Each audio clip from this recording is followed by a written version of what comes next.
Are your omelettes always dry, brown and rubbery like this? Let's fix that. In the next 2 minutes, you'll learn the classic French technique for a silky, tender, restaurant-worthy omelette. It's all in the technique.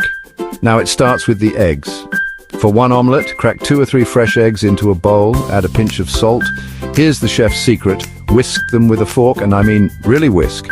You're breaking them down until they're completely smooth. No white streaks, just a golden uniform liquid. The more air you beat in, the lighter the omelette. Next up, the pan. You want a non-stick pan over medium to medium-low heat. Add a good knob of butter and let it melt gently. Let it foam but don't let it brown. If the butter sizzles or darkens, your pan's too hot. French omelettes are about gentleness, not aggression. Now pour in your eggs. Don't just leave them. Immediately stir with a spatula or fork while gently shaking the pan back and forth. This creates tiny, soft curds, much creamier than the big, chunky diner style.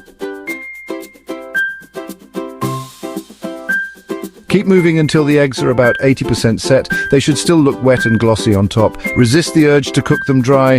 Time for the chef's move. Stop stirring. Let the bottom set for just a few seconds.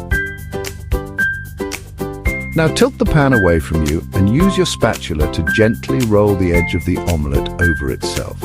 Think of it as folding a luxurious duvet.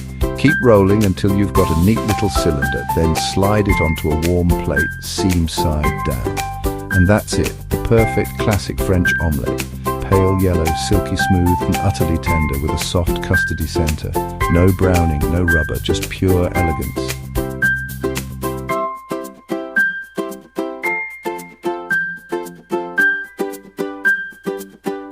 Your breakfast game instantly upgraded. If you're giving this a go, hit that like button and subscribe for more chef's secrets. And let me know, what's your favorite omelette filling? Bon appetit!